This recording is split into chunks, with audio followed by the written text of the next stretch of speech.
Incumbency is a popular topic on the AP test. It's definitely one that you're going to have to know. If you're not familiar with the term, incumbent is a member of Congress that has already been elected and they just want to get reelected. Within our system of government, the way it's designed, incumbents have a tremendous advantage.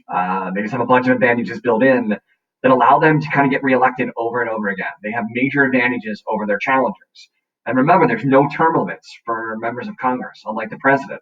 So what you end up seeing is the same people getting elected over and over again. So like why? Why do these incumbents have such advantages? Again, it's important to note that about 90% of all incumbents are reelected in the House. So you have to be a pretty terrible member of Congress to not benefit from these advantages and not win reelection rather easily. The first is just simple. Like you get name recognition. Because you're already a member of Congress, people just know your name. And to be honest, when people vote on election day, most Americans are pretty ignorant of the issues in many cases. So if they can just recognize a name on a ballot, that's a tremendous advantage. They might just vote because they know your name. Obviously, you get more attention from the media. You're already holding the job. And the old adage is any kind of like press is good press. And again, if people just know your name, that gives you an advantage. It also gives you the ability, because you're currently holding the job and people know who you are, to raise money. And obviously, more money in an election race is a tremendous advantage. And incumbents often are able to raise money more easily than the challengers. Also, something called casework. Obviously, the main job of elected officials in Congress is to vote on legislation to pass laws, but they can do other things too. So, for example, casework is just when a member of Congress, either a rep or a senator, helps you solve a problem. So, for example, if you want to go to one of the service academies after high school, you want to go to West Point or you want to go to Annapolis, either major military academy, you need a letter of recommendation from either your rep or one of your two senators.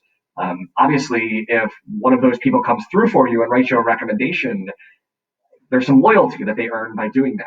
Or if you have a family member in a foreign country that's having a hard time getting a visa for whatever reason to come in and visit within the United States, maybe your rep or one of your senators can help you solve that problem.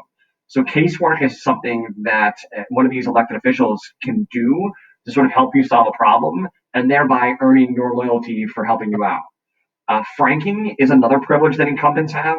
If you are a member of Congress, you don't have to pay money or postage to send mail to your constituents' homes. You may have seen that you get like letters from either your rep or one of your senators. They can't, by law, send campaign sort of ads to your house, but they can send sort of like highlights of what they've done right over the 2 or 6 years they've represented you. The challenger has to take money completely out of their campaign funds to be able to do this. And the idea of like gerrymandering. In the House, almost all of the districts are drawn to give one party a clear advantage over the other. So that really makes it unlikely that an incumbent would lose their reelection bid. Hopefully you remember talking about gerrymandering a little bit from 10th grade and the idea of like drawing these representative districts that we elect our reps from are often drawn in ways to like manipulate who's elected and who's